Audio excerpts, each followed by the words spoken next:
Qizlarjonlar, mana shu kungacha bo'lgan shu 5 kun davomida qilgan minnatdorchiliginglarni bugunga yana qo'shib ketaverasizlar. Bugun 5-kun bo'lsa, 4 kun oldingi minnatdorchilikka yana davom ettirib ketaverasizlar.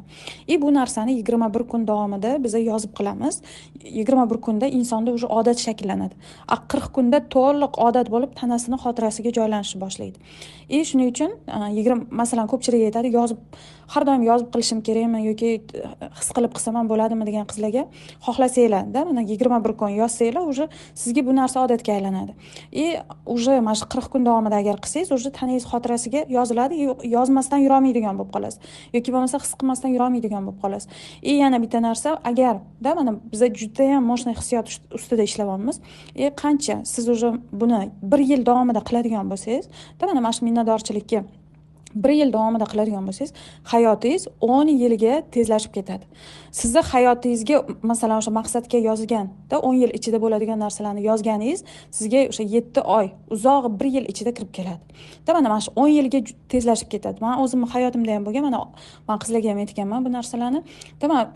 Boshqa kurslarimda o'qigan qizlar bilishadi, 400 yillik maqsad yozdiraman. Ularga 400 yillik maqsad yozganda o'sha 400 yillik maqsadning ichidagi narsalar juda ham tezlik bilan mana 6-7 oy ichida kirib keladi. Yoki bo'lmasa masalan o'sha 1 yil yoki bo'lmasa 2 yildan keyingi degan narsalar 3-4 oy ichida kirib keladi. Juda ham tezlashib ketadi. Hayotingizni juda tezlashtiradigan va sifatga olib chiqadigan eng zo'r hissiyot minnatdorchilik hissiyoti bo'ladi. Shuning uchun qizlarjonlar, iloji boricha yozinglar. Bo'lmasam hech bo'lmasa yozmagandan ko'ra keyin qilaman deb bitta o'tirib olay, vaqt toping deb dars cho'zgandan ko'ra joyida his qilib ketsangiz ham hech bo'lmaganda demoqchiman. Bu ham sizga plus beradi. Chunki bu hissiyot juda ham moshna ishlaydigan hissiyot hisoblanadi. Bugungi vazifani men sizlarga berishdan oldin kechagi vazifa bo'yicha mana ko'pchilikda tug'ilgan savol yoki bo'lmasa mana qizlar savol yozishdi. Mana munosabatlarga minnatdorchilik yozasiz, lekin qaysidir joyda o'sha sizga yoqmaydigan vaziyat bo'lyapti yoki qaysidir joyda o'sha esingizdan chiqarib olmayapsiz, o'sha munosabatni hazm qila olmayapsiz. Mana shu joyda Xudoga aytasiz yoki o'sha insonga aytasiz yoki o'sha vaziyatga nisbatan uni farqi yo'q. Qaysini yaxshiroq his qilsangiz shuni aytaverasiz. Masalan mana o'sha vaziyatga nisbatan aytadigan bo'lsangiz, mana turmush o'rtog'ingiz urgan vaziyatga yoki bo'lmasam turmush o'rtog'ingiz bilan ajrashib ketgan vaziyatingizga yoki yana qanaqadir vaziyatlarga o'shanga nisbatan aytsangiz bo'ladi. Afsusdaman. Mana shu hammasi shunaqa sodir bo'lgani uchun, shu vaziyat sodir bo'lgani uchun men afsusdaman. Mana vaziyatga aytsangiz bo'ladi. Men seni shunaqa yomon deb o'ylaganim uchun meni kechirgin. Senga noto'g'ri baho berganim uchun meni kechirgin. Men seni yaxshi ko'raman. Chunki sen meni uyg'otding. Vaziyatga nisbatan aytamiz. Chunki sen meni uyg'otding. Chunki sen meni o'zimga qaytarib berding. Chunki sen meni rivojimga hissa qo'shding. Men seni yaxshi ko'raman va sendan bular uchun minnatdorman. Yoki Xudoga aytsangiz bo'ladi. Allohim, men bu vaziyat uchun afsusdaman. Men bunaqa bo'lishini kutmagandim. Men bunaqa bo'ladi deb o'ylamagandim. Meni kechirgin. Mana sen bergan vaziyatingga meni o'sha qabul qila olmaganim uchun, tan ola olmaganim uchun va buni faqat yomon tomonini ko'ra olganim uchun, meni o'stiruvchi, meni rivojlantiruvchi, meni uyg'otuvchi deb qabul qilmaganim uchun, sen bergan vaziyatda men hikmat ko'ra olmaganim uchun meni kechirgin.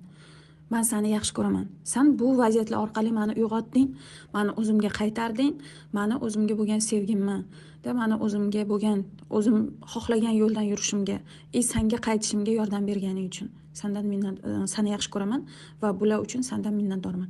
Mana shunga o'xshab ham yozsangiz bo'ladi. Qizlarjonlar, bugungi vazifa, sizlarga beriladigan bugungi vazifa shundan iboratki, butun dunyo erkaklariga minnatdorchilik bildirish. Butun dunyodagi jamiki erkaklarga minnatdorchilik bildirish. Bu nimadan boshlanadi? Bu otamizdan, aka-ukamizdan, o'g'il farzandlarimizdan, qarindosh erkaklarimizdan va yer yuzidagi hamma erkaklarga nisbatan minnatdorchilik bildirish. Mana masalan, bo'lishi mumkin, ichida biz ko'pincha ajratamiz, mana pul topadigan, pul topmaydigan, kuchli, kuchsiz yoki bo'lmasam yana juda ham ko'p, yaxshi, yomon. Mana shunga ajratamiz. hattoki qizlarjonlar ichadiganimi chekadiganimi bo'lmishimi hammasiga minnatdorchilik bildiramiz. Yana bitta narsani aytib o'tib ketmoqchiman. Mana dunyodagi jamiki erkaklar deyotganimizda bizani birinchi o'rinda bizga keladigan narsa bu otamizni biza ko'rgan qirralar. Sizni hayotingizda ko'rayotgan erkaklaringiz, sizga uchrayotgan erkaklaringiz hammasi bu otangizni qaysidir qirrasi hisoblanadi. Biz bu narsani ko'pincha tan olgimiz kelmaydi. Otamizni qaysidir qirrasini biz qabul qila olmagan bo'lsak, otamizni qaysidir qirrasi bizga yoqmagan bo'lsa, o'sha aynan o'sha qirralarni o'zida jamlagan erkaklar atrofimizga yig'ilaveradi. Shuning uchun biz birinchi otamizdan boshlab minnatdorchilik bildiramiz va qolgan hamma erkaklarga minnatdorchilik bildiramiz. Biza bitta narsani tushunib olishimiz kerak, qizlarjonlar. Erkaklarga minnatdorchilik bildirganingizda, ularni erkakligini o'zi his qilishni boshlaganingizda, avtomatik o'zingizga ayolligingizga bo'lgan hurmatingiz oshadi. O'zingizni ayolligingizni his qilishni boshlaysiz. Erkaklardagi kuchni ko'rishni boshlaganingizda qanchalik ojizaligingizni, qanchalik nozikligingizni, qanchalik latofatliligingizni his qilishni boshlaysiz. Shuning uchun ham erkaklarga minnatdorchilik bildirish ayol uchun juda ham muhim. Qizlarjonlar, bu narsa faqat qog'ozda bo'lmaydi. Faqat o'sha erkaklarga minnatdorchilik yozib yoki shuni o'zi bilan kifoyalanmaymiz. Biz ko'chaga chiqqan paytda ham, ko'chaga chiqdingizmi, qarshingizdan qanaqadir erkak kelyaptimi, shunday ichkarida his qilib, men sendan minnatdorman. Sen erkak bo'lib tug'ilganing uchun, sen erkak bo'lib yaratilganing uchun, Alloh seni erkak qilib yaratgani uchun. Sen mendan kuchlisan, men ojizaman. Sen erkaksan, men ayolman. Va shuning uchun sen kuchlisan, senda katta kuch bor, menda ojizalik bor, menda nafosat bor, menda nafislik bor. Mana shunaqa qilib ko'chaga chiqqanda ham minnatdorchiligimizni shunaqa davom ettiraveramiz. Sizni erkaklarga bo'lgan minnatdorchiligingiz qanchalik oshsa, sizni ularga bo'lgan munosabatingiz o'zgaradi. Ularni sizga bo'lgan munosabati o'zgaradi. Avtomatik bu narsa juda ham zo'r ishlaydi. Yana bitta narsa, bu yerdagi eng katta sirni aytaman. Mana bizdan nimagaki minnatdorchilik bildirsak, yer yuzida o'sha narsani rivojlanishiga olib kelamiz. Hozirgi paytda mana e'tibor berayotgan bo'lsanglar, hamma joyda juda ham ko'p odamlarni, ayollarni gapiradigan gapi, hozir normalniy erkaklar qolmagan. Hozir kuchli oldingi erkaklar boshqacha edi, hozirgilar boshqa, yana bir narsalar. Endi e'tibor beradigan bo'lsangiz, aynan o'sha ayollarga duch kelayotgan erkaklar hammasi bo'sh, slabiy erkaklar. Mana bizda bitta klientimiz bor edi, ularda shunaqa derdilar. Mana turmushga chiqqanlar, oilasini polniy o'zi boqqan. Polniy o'zi boqqan, o'zi ta'minlagan. O'sha eri juda bo'sh bo'lgan, ishlamagan, boshqa qilmagan. Shu sababdan ajrashib ketishgan. Keyin uni hayotida erkaklar chiqyapti, hammasi faqat pul so'raydigan erkaklar. Menga pul berib tur, kemamdan qilaman. Menga pul berib tur, qaytarib beraman. Prosta tak aldab ketish uchun olmoqchi emas, lekin prosta o'sha narsani uni ojiz joyi, u hisoblayotgan, u bo'sh, erkakdagi bo'sh deb hisoblayotgan joyi yoki bo'lmasa erkakning ojizligi mana shu ayoldan pul so'rashda deb hisoblayotgan joyi. Diqqat qayerda turibdi? Diqqat, erkak doim ayoldan pul so'raydi, erkakni nima deydi, ayolini ta'minlab bera olmaydi erkak, diqqat o'sha yerda turibdimi? Avtomatik, hattoki ajrashib ketgan bo'lsa ham hayotida qayta uchrayotgan erkaklar hammasida shunaqa, hamma erkaklari shunaqa uchrayapti. Bu nima degani? Sizni diqqatingiz qayerda tursa, o'sha narsa rivojlanaveradi. Hozirgi paytda ham aynan mana shu juda ham ko'p shunaqa erkaklar uchrayapti yoki boshqa deyotgan ayollarni juda ham ko'pni qarasangiz, diqqati har doim o'sha erkakning ojizligida turgan bo'ladi. Men kuchliman deb turgan bo'ladi. Siz qachonki mana erkakni ojiz deb hisoblayvergan paytingizda avtomatik o'zingiz g'oliblikni o'zingizga olayotgan bo'lasiz. G'oliblik nimada bo'ladi? Mana sen qilmayapsan, men qilib senga ko'rsatib qo'yaman. Mayli, men senga yalinib o'tirmayman, pul bermasang berma, o'zim sendan ko'pini topib olaman. Mana sendan ko'p, sen beradigan puldan ko'prog'ini topa olaman men. Mana shunaqa qilib g'oliblikka ko'tarib, nabarot o'zimiz erkaklashib ketayotganimizni bilmay qolamiz. O'sha paytda avtomatik balans ishlaydi, muvozanat qonuni ishlaydi, avtomatik baribirga ham kuchli bo'lgan ayollar yonidagi erkak baribir ojizlashishni boshlaydi. Bizda o'sha erkagimizga nisbatan ishonchimiz yo'qmi? Erkaklarimizga nisbatan, dunyodagi jamiki erkaklarga nisbatan ishonchimiz yo'qmi? Avtomatik ular yo'q narsani qanaqa qilib oqlab berishi mumkin? Boshqachasi ham bo'lmaydi. Minnatdorchilikdagi eng katta kuch, eng katta sir, eng katta mo'jiza shundan iboratki, siz nimaga minnatdorchilik bildirsangiz, o'sha narsani rivojlanishiga hissa qo'shgan bo'lasiz. Mana erkaklarga minnatdorchilik bildiryapsizmi? Uni kuchliligiga, siz ayol bo'lganingiz uchun ojizasiz. U erkak bo'lib tug'ilgani uchun, Alloh uni erkak qilib yaratgani uchun u kuchlimi? Mana shunga siz urg'u berib, shu narsani his qilib unga minnatdorchilik bildiryapsizmi? Avtomatik erkaklardagi mana shu kuch rivojlanishni boshlaydi. Ayollardagi nafislik, nafosat rivojlanishni boshlaydi. Aynan mana shu narsani rivojiga hissa qo'shaverasiz. Masalan, sog'lig'ingiz uchun minnatdorchilik bildiryapsizmi? Aynan siz sog'lom insonlarni ko'payishiga hissa qo'shayotgan bo'lasiz. Yoki bo'lmasa mana qorningiz to'qligi uchun, yoki bo'lmasa bugungi sizga uyingizga kelgan taom uchun, yoki sizga sovg'a qilingan gul uchun, yoki sizni hayotingizga, sizni uyingizga kirib kelayotgan har bitta narsa uchun minnatdor bo'lasizmi? Aslida buni orqasida juda katta jarayon bor. Masalan, uyingizga kirib kelayotgan bitta qulupnayni orqasida, mana hozirgi paytdagi qulupnay orqasida uni yetishtirish uchun bo'lgan jarayon, uni kimdir ekkan, uni kimdir yana nima deydi, o'stirgan, parnik qilgan, boshqa qilgan, gaz qilgan, isitgan yoki boshqa qilgan, o'g'it tayyorlovchi, yana boshqa xullas juda ham ko'p insonlarni mehnati bor bu yerda. Shuncha insonlar siz uchun harakat qildi, sizni uyingizga bir tarelka qulupnay kirib kelishi uchun. Masalan, deb misol sifatida aytyapman. Bu narsaga o'sha kichkinami, kammi, ko'pmi, kattami, buni farqi yo'q. O'sha kelgan narsaga minnatdorchilik bildirdingizmi? Avtomatik shu narsani ko'payishiga, shu narsani rivojlanishiga hissa qo'shgan bo'lasiz. Aynan shu narsa uchun minnatdorchilik bildiryapsizmi? Aynan mana shu nima deydi, meva yoki boshqa narsalarning rivojlanishiga, hayotimizda ko'payishiga, shu narsalarni dostupniy bo'lishiga, shu narsalarning rivojlanishiga hissa qo'shgan bo'lasiz. Shuning uchun ham mana hozirgi paytda naborot bizda nima ko'p, nolish ko'p.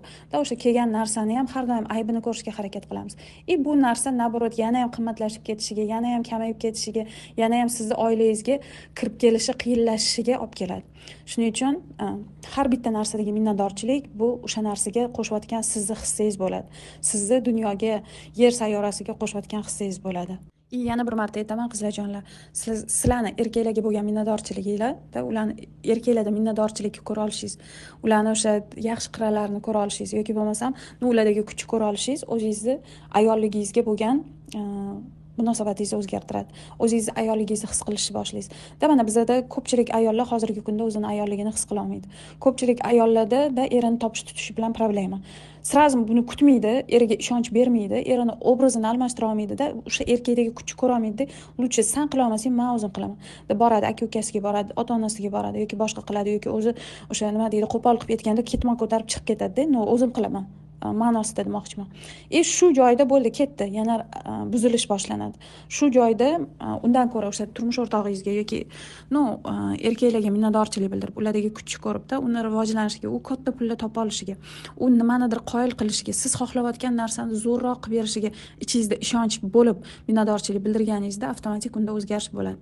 Hali masalan o'sha orzular uchun minnatdorchilik yoki hayotimizga kirib kelmagan narsalar uchun minnatdorchilik darsimiz ham bor. Erta yana chuqurroq buni tushuntirib beraman.